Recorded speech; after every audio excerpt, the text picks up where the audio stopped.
Treviso si è fermata oggi per i funerali di Gilberto Benetton, emozione e lacrime al Duomo. Luciano Benetton perde un fratello fantastico, il nipote Edoardo. Ciao nonno, aiutami a crescere con te, il dolore della figlia Sabrina. La cerimonia ha unito gente comune a big dell'impresa fino ai grandi dello sport. È presente il governatore Zaia, grande assente la politica nazionale, il nipote Alessandro, preferiamo il saluto della gente. Martedì a Ponte di Piave l'ultimo addio alla campionessa del volley Sara Anzanello. Il suo messaggio un anno fa durante una serata dedicata alle donne parlava della malattia e della voglia di vivere. Un 48enne ha perso la vita in scooter questa mattina a Pederobba, l'ennesima vittima di un incrocio nel quale tra poche settimane il comune inizierà lavori di costruzione di una rotatoria. Ondata di maltempo in arrivo in Veneto da domani pomeriggio fino a martedì, nubifragi anche forti, allerta rossa nel bacino del Piave.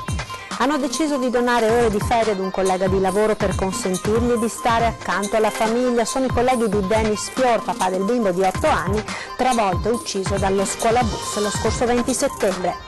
È un insegnante di Castelfranco, la seconda persona in 2 secoli ad avere tradotto i poemi di Ossian, opera fondamentale per la nascita del romanticismo. Buonasera e ben ritrovati con l'edizione trevigiana dei nostri telegiornali. In primo piano un'ampia pagina dedicata ai funerali di Gilberto Benetton che sono stati celebrati questa mattina in Duomo a Treviso. Nella squadra è stato perso un pezzo, per cui siamo più deboli di prima. Però lo sport si può vincere? Sì, si può vincere anche in uno di meno. Nella vita invece questa è nella natura, insomma, che ogni tanto si perda un caro fratello in questo caso. Come vorrebbe venisse ricordato Gilberto da Treviso? Non lo so, questo non spetta a me. E lei come lo ricorderà? Come fratello fantastico. Sono le prime parole pubbliche di Luciano Benetton dopo la morte del fratello Gilberto. Un dolore composto, quello della famiglia di Ponzano, conosciuta in tutto il mondo, che oggi ha accompagnato nell'ultimo viaggio il secondo dei 4 fratelli dei Maglioni, scomparso in questo 2018. Il corteo funebre è arrivato pochi minuti prima delle 11 in una piazza Duomo sorvegliata discretamente da un nutrito servizio d'ordine, con il reparto artificieri della polizia che poco prima aveva verificato l'interno e tutto l'esterno della cattedrale. Ad accompagnare il feretro Don Adelino Bortoluzzi, che ha seguito spiritualmente tutto l'ultimo tratto della vita del signor Gilberto e che ne ha celebrato le esequie. Toccante il passaggio dell'ultimo colloquio, quando Gilberto ha confidato al sacerdote «Non ho paura del futuro, qualunque cosa mi capiti».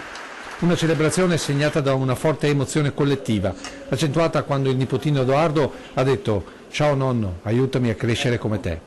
Emozioni che sono cresciute nei ricordi di una vita passata assieme, come per la figlia Sabrina che ha voluto salutare così il suo papà. C'è una continuità che non si spezza. Perché dovrei essere fuori dai tuoi pensieri, dalla tua mente, solo perché sono fuori dalla tua vista? Non sono lontano, sono dall'altra parte, proprio dietro l'angolo. Rassicurati, va tutto bene. Ritroverai il cuore. E ritroverai la tenerezza purificata. Asciuga le tue lacrime e non piangere se mi ami. Il tuo sorriso è la mia pace. Una città e la grande comunità del Garda al Tagliamento si sono strette attorno a questa famiglia simbolo dell'imprenditoria e del saper fare veneto. Una regione rappresentata dal suo governatore Luca Zaia, mentre si è rivelata clamorosamente assente la politica nazionale. E a questa, sferzante è stata la considerazione di uno dei volti della nuova generazione della dinastia di Ponzano, Alessandro Benetton. In questo saluto è mancata la politica nazionale, però. Ma insomma io penso che è giusto che ognuno faccia quello che si sente. Avete visto anche voi pochi momenti fa è arrivata una signora a farmi le condoglianze in nome delle persone comuni e questa cosa fa piacere. Quelle? Preferiamo quelle, insomma quelle sono bene accolte. Ed in Duomo per i funerali di Gilberto Benetton personaggi della finanza internazionale e gente comune ed i suoi ragazzi del basket e della pallavolo che hanno portato in chiesa la bara. I manager dei principali gruppi italiani e la gente comune, i rappresentanti dell'alta finanza e il negoziante, il vicino di casa e il ristoratore, si sono mischiati nomi altisonanti e volti anonimi sul sagrato del Duomo per l'addio a Gilberto Benetton. Marco Tronchetti Provera, Flavio Briatore, Francesco Gaetano Caltagirone, Giuseppe De Longhi, Mario Moretti Polegato, Enrico Marchi, Remo Mosole, Carlo Archiutti, c'è Oliviero Toscani, c'è Florentino Perez, a capo del gruppo spagnolo socio di Atlantia, più conosciuto come presidente del Real Madrid. Ci sono i grandi ex della Benetton Basket e della Sisley Volley, quelli rimasti più legati a Treviso. Sono loro, tra gli applausi della piazza, a portare in chiesa la bara del signor Gilberto. Ma la porto io, la porta Riccardo Pittis, la porta Massimo Jacopini, c'è Lolo Bernardi, c'è Papi, c'è Mordente, un po' di cariatidi, di gente che ha vissuto un sogno grazie a lui, perché giocare a basket per noi era un sogno.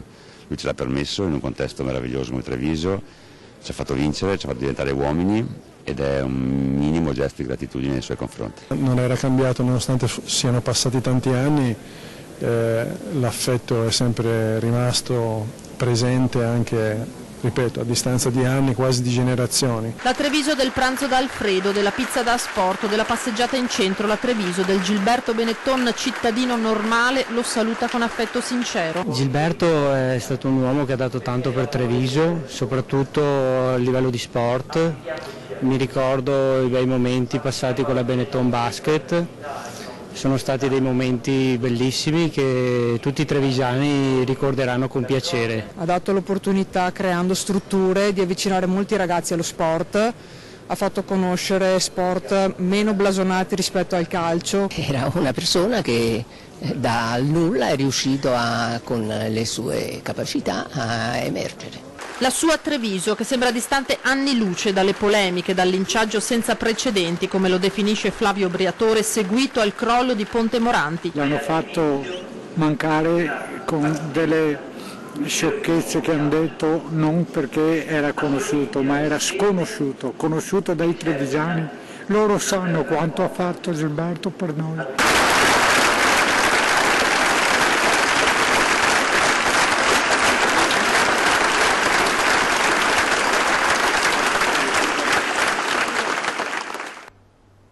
All'ultimo saluto presenti oggi grandi nomi dell'imprenditoria italiana ed internazionale, unanime il giudizio su Gilberto Benetton, diverso invece quello sul futuro della Benetton. Sentiamo. Un momento molto toccante e credo che gli applausi che ci sono stati sia la dimostrazione tangibile di tutto quello che ha fatto e del ricordo che lascia. Cosa mancherà per l'imprenditoria veneta? Un faro sicuramente, uno che ha saputo portare in alto Treviso e il nostro territorio. Dobbiamo preoccuparci per il futuro della Benetton secondo lei? Non credo proprio. Riecheggiano nelle parole del presidente di Save le indicazioni di Luciano Benetton. Abbiamo perso il giocatore, ma dobbiamo continuare a vincere le partite, perché soprattutto per il mondo che produce, Benetton è un esempio da seguire e da cui imparare. Tanta passione, tanta determinazione, la voglia di fare, il non arrendersi mai, che penso siano state tra le sue qualità. Imprenditoria che ha mostrato il suo volto umano nelle lacrime di chi ha condiviso un percorso molto simile e oggi fa fatica a parlare. Uomini così non dovrebbero morire, lo dico da imprenditore. Ma anche un grande uomo. E poi chi è stato un suo collaboratore. Io ero in via Bailo, lui era lì col Treasury e mi è rimasto sempre impresso il suo grande entusiasmo per il lavoro. Era un ragazzino di 24-25 anni. Lei quanti ne aveva? Uguale, siamo lo stesso anno. Ecco, per il nord-est che cosa viene a mancare sotto il profilo imprenditoriale? Qualcuno ha detto che manca Olivetti. Tutti rimpiangono il signor Gilberto, molti, e soprattutto nello sport, la sicurezza che garantiva e che oggi d'un tratto è venuta a mancare. Cosa ci mancherà di lui? Tanto, una strada era figurato davanti a una strada, purtroppo non ha finito la strada, dobbiamo fare la strada assieme. Ci sarà qualcun altro che porta avanti questa strada? No comment. E la Marca in queste ore piange anche la scomparsa della campionessa del volley Sara Anzanello, la sua sofferenza per la nuova malattia che l'aveva aggredita, la leucemia, in un post su Facebook in cui si leggeva la sua grande voglia di vivere. I funerali martedì pomeriggio alle 15:30 a Ponte di Piave. Ho paura, non sarà l'emozione migliore da avere, però non avere certezze fa paura. Se volete mandarmi un piccolo pensiero, una preghiera per i credenti, un po' di energia positiva che aiuti il mio corpo a fare piazza pulita di ciò che non va bene, io sono qui per lottare, mai mollare, crederci sempre, come ho fatto in tutta la mia vita. È il post che Sara Anzanello, la campionessa di pallavolo di Ponte di Piave, morta ieri a 38 anni, aveva pubblicato sui social invitando gli amici e i sostenitori a condividere le sue parole per essere di supporto. Scriveva: a chi come me deve superare delle difficoltà. Attendeva un nuovo trapianto Sara. Nel 2013 l'epatite, contratta in Azerbaigian, poi la diagnosi di un tumore al sistema linfatico.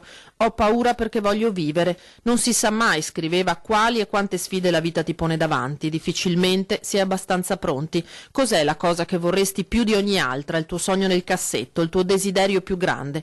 Il mio sogno è vivere, semplicemente vivere, passeggiare, stare all'aria aperta, un bel bagno in un mare limpido, la sabbia sotto i piedi, la neve candida che mi circonda in una giornata invernale di sole, i miei quadri, la mia cucina, il mio piccolo orto sinergico, una serata con la mia famiglia e con le persone a cui voglio bene.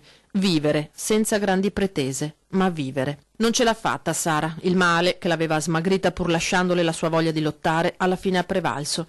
E il volley italiano è in lutto. Dal letto di ospedale al Niguarda di Milano aveva seguito la nazionale ai mondiali, gioendo per l'argento conquistato dalle ragazze che vestono oggi la divisa che tante volte lei ha indossato. I funerali di Sara martedì nella sua Ponte di Piave. Ed ora vi proponiamo una breve intervista a Sara Anzanello, realizzata giusto un anno fa a Ponte di Piave nel corso di una serata dedicata a combattere la violenza sulle donne.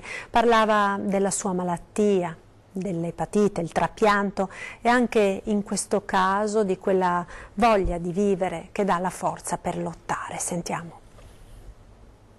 Io avevo pensato solo di raccontarvi la mia strategia nei momenti di difficoltà, che sono stati non solo quelli pallavolistici, ma magari dopo il trapianto ho avuto tanti momenti di difficoltà. Comunque quando si mette un po' a rischio la propria vita è sempre abbastanza difficile.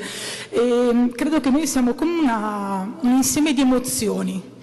Quindi nei momenti in cui il peso delle brutte notizie, magari cose che non sono sotto il nostro controllo, quando diventava troppo pesante io di solito mi mettevo da sola in camera, piangevo tanto, ma piangevo tantissimo, prendevo pugni in materasso, fino a che a un certo punto era come se mi svuotassi di queste brutte emozioni e sentivo di dover riempire il mio corpo con qualcosa. Allora a quel punto pian pianino iniziavo a dire: io sono forte, io sono forte, io sono forte, io sono forte, io sono forte, ma lo dicevo con una talmente tanta convinzione e sentivo dentro di me di essere forte che poi ripartivo più forte di prima. Quindi questo è il mio messaggio: ognuno di noi, dentro di noi, tanta forza, bisogna soltanto buttare via le emozioni negative e ripartire più forti di prima.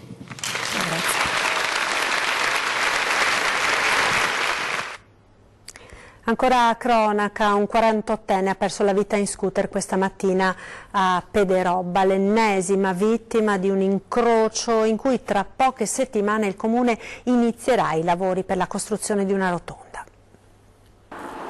Dopo la tragedia di domenica scorsa, con il tragico schianto in Feltrina a Onigo costato la vita a una coppia di settantenni di Vittorio Veneto, Pederobba conta un'altra vittima della strada. All'incrocio tra la provinciale e via Valcavasi, al confine con Cavaso del Tomba, dove aveva già trovato la morte nell'aprile del 2016 il comandante della stazione dei Carabinieri Mariano Stefani, investito mentre faceva jogging. Stamattina alle 7:10 un agente di commercio del posto, il 48enne Renato De Franceschi, si è scontrato in sella al suo scooter con una Mercedes condotta da un coetaneo, morendo praticamente sul colpo. Ciò che è successo mi ha sconvolto profondamente perché abbiamo la stessa età, abbiamo frequentato le scuole medie assieme e di conseguenza mi ha colpito profondamente. Brava persona, solare, voluta bene da tutti, che quando il lavoro lo consentiva frequentava anche la banda musicale del nostro comune. La dinamica del sinistro è ancora al vaglio della Polizia Stradale e su eventuali responsabilità indagherà la Procura della Repubblica. Resta l'estrema pericolosità di quell'incrocio su cui tra poche settimane partirà un cantiere di messa in sicurezza. È l'ennesima tragedia sul contratto stradale e che abbiamo deciso di intervenire di tasca nostra e con un contributo regionale ma i lavori inizieranno il 15 dicembre, per cui la tragedia purtroppo è avvenuta e speriamo non ne accadano più. E sono ancora in corso le indagini per accertare le cause della terribile carambola in tangenziale a Treviso, costata la vita ieri pomeriggio ad una coppia di San Donà di Piave.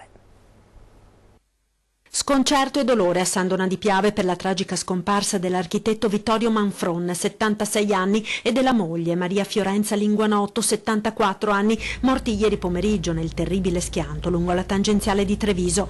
L'auto della coppia, per cause ancora al vaglio della polizia locale, ha urtato il retro di un camion che stava per superare e si è letteralmente catapultata in avanti, capottandosi per fermarsi un centinaio di metri più avanti. L'impatto violentissimo è stato fatale ai due coniugi che sono morti sul colpo. Vittorio Manfron era molto noto, una vita dedicata all'architettura, la sua. Per 40 anni è stato docente allo IUAV di Venezia, a lungo direttore del corso di laurea in edilizia, da 6 anni era in pensione. A San Donà di Piave era stato consigliere comunale del PC. Una vita dedicata all'insegnamento, anche quella della moglie, docente alle scuole medie prima di collaborare con lo studio professionale del marito. La data dei funerali non è ancora stata fissata. Nel frattempo proseguono gli accertamenti della polizia locale per chiarire l'esatta dinamica della tragedia, anche con l'acquisizione dei filmati delle telecamere di videosorveglianza. Dalle prime testimonianze pare che l'auto dei coniugi abbia prima superato un furgone sulla destra per poi cominciare il sorpasso del camion. L'impatto con il paraurti del mezzo pesante è stato fatale. Ci fermiamo ora per la pubblicità, tra poco.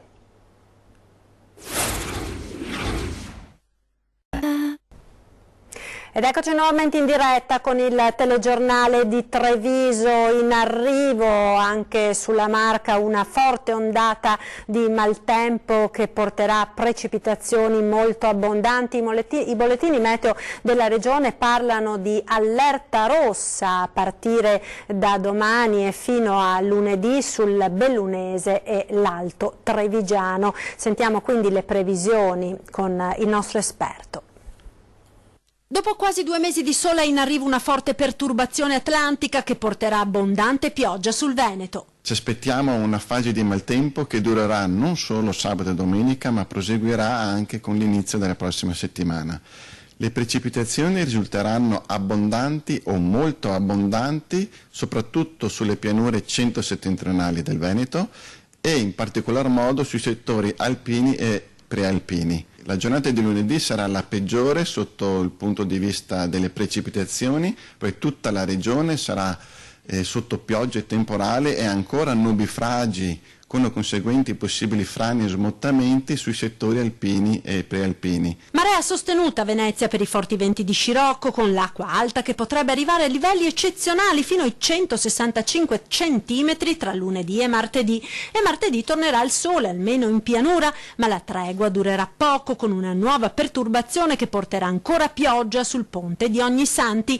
Anomale anche le temperature. A causa dei venti più caldi sciroccali, i valori notturni avranno un aumento termico anche di 8-10 gradi e quindi farà abbastanza caldo con valori attorno ai 15-17 gradi. La cosa interessante è che anche di giorno i valori saranno più o meno simili.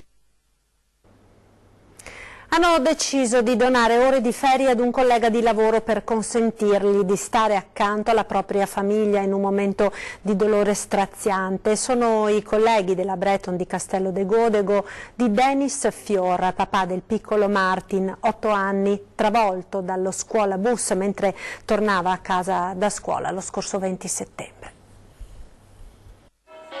La tragedia che ha colpito la famiglia Fior è di quelle che non possono lasciare indifferenti. La morte del piccolo Martin, caduto dalla bicicletta mentre rientrava da scuola e finito sulla carreggiata proprio mentre passava lo scuolabus, ha sconvolto profondamente l'intera comunità di San Martino di Lupari, dove la famiglia Fior risiede, ma anche di Castello di Godego, dove papà Denis lavora. E così i colleghi dell'azienda metalmeccanica Breton hanno deciso di mettere in atto un'iniziativa che dimostrasse la loro vicinanza vicinanza con una raccolta fondi, ma non solo. Hanno voluto donare a questo sfortunato papà del tempo, delle ore di ferie per poter stare a fianco alla moglie e all'altro figlioletto in questo momento così doloroso. La solita raccolta fondi forse non era sufficiente vista la tragedia grandissima che è successa a Dennis, e si sono resi conto che aveva bisogno più che di soldi, di tempo per stare accanto alla famiglia. È partita dunque una gara di solidarietà, email, volantinaggi, e l'iniziativa Un'ora per Dennis ha avuto un successo incredibile con oltre 600 ore donate dai colleghi al papà del piccolo Martin. Io spero che a Dennis, oltre ad arrivare questo tempo che gli servirà sicuramente, arrivi anche la vicinanza dei suoi colleghi di lavoro, perché che gli dia un po' di forza. Motori e ambiente, parliamo del progetto Aria Pulita, nuovo pacchetto green per lo sviluppo dei servizi di mobilità smart dedicato alle aziende, realizzato grazie alla collaborazione tra Ascotrade, Volkswagen Italia e ABB, e presentato giovedì scorso a Treviso nell'ambito del convegno 100% mobilità elettrica, la nuova era. Nel dettaglio, Aria Pulita comprende 2 diverse tipologie di infrastruttura ricarica, 2 diverse e-car ad un prezzo promozionale e la fornitura di energia elettrica 100% green. Tra gli ospiti della serata il leggendario coach e commentatore televisivo Dan Peterson. La cultura ora, perché domani sera a Castelfranco la presentazione della seconda traduzione italiana dei poemi di Ossian, opera settecentesca che finora solo un padovano più di 2 secoli fa aveva tradotto. L'autrice è un'insegnante castellana. Sentiamo. I poemi di Ossian, il cantore bardo del III secolo, a cui diede voce nel 1760 il poeta scozzese James Macpherson, tradotti per la seconda volta in italiano dalla docente di Castelfranco Veneto Ornella Ricci, che già in passato si era cimentata nell'impresa lasciando poi quel lavoro in un cassetto. Ripreso in mano e completato, è ora un volume in cui riscoprire l'epica e la suggestione delle leggende del Nord. Il lettore deve intendere questo volume, questo testo, come un contenitore, non leggerlo come un poema epico dall'inizio alla fine. Le narrazioni epiche forniscono il contenitore, il framework, la cornice, dove vanno incasellate tutte quelle gemme che sono le descrizioni della natura, le invocazioni alla luna, al sole, la nostalgia per il passato, che poi sono tutti elementi che troveremo con grande forza nel movimento preromantico e romantico. Insegnante di lingua inglese al liceo Giorgione, l'autrice suggerirebbe anche ai suoi studenti questa lettura. Consiglia proprio di estrapolare dei brani e farli godere, farli leggere e farli apprezzare ai ragazzi. Sono sicurissima che i ragazzi li apprezzerebbero. Poemi dunque che finora in italiano solo Melchiorre Cesarotti aveva tradotto 2 secoli e mezzo fa. Un vuoto che Ricci ha ora colmato, una coincidenza, forse un destino che a tradurre Ossian siano dei veneti. Per la verità io sono venuta di adozione, perché io sono marchigiana, e sì, in effetti il Cesarotti la tradusse pur non sapendo benissimo l'inglese. È strano questo, però talmente affascinato dall'opera, perché dico che l'opera è stata una vera e propria meteora al suo nascere, e come tutte le meteore poi si è spenta.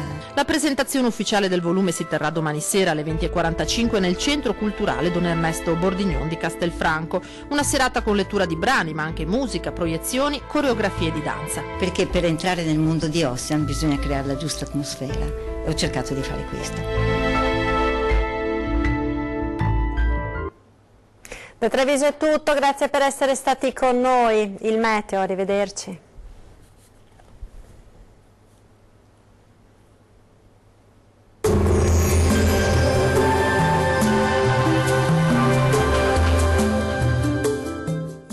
Tonus è il miglior negozio di calzature moda comoda. Qui troverete il più vasto assortimento di calzature Fratelli Tomasi. Eleganza e comodità, perché camminare è vivere. Ben ritrovati al meteo. Perturbazione atlantica sulle nostre regioni con rischio di fenomeni anche violenti. Nel dettaglio sul Veneto, sin dal mattino il cielo sarà molto nuvoloso con condizioni piuttosto instabili. Rovesci e temporali infatti saranno possibili un po' ovunque, localmente anche forti. Non si escludono dei locali nubifragi, specie sui settori alpini. Temperature minime tra 12 e 16 gradi. Valori massimi oscillanti invece tra 14 e 18 gradi circa. Diamo ora uno sguardo al Friuli Venezia Giulia. Situazione molto simile, con precipitazioni temporalesche diffuse su tutte le province, anche di forte intensità. Non sono da escludere dei fenomeni violenti e sarà piuttosto elevato il rischio alluvionale. Temperature in lieve calo con minime tra 14 e 17 gradi. Valori massimi compresi invece tra 16 e 20 gradi. Vediamo infine la situazione del Trentino Alto Adige. Non cambia di molto la previsione, il maltempo infatti riguarderà anche la nostra regione con piogge diffuse su tutti i settori e localmente anche molto intense, con pericolo per dei nubifragi, specie durante le ore serali e notturne. Temperature minime tra 14 e 15 gradi, valori massimi invece intorno ai 17 gradi. Dal meteo di Antenna 3 per ora è tutto, arrivederci al prossimo aggiornamento.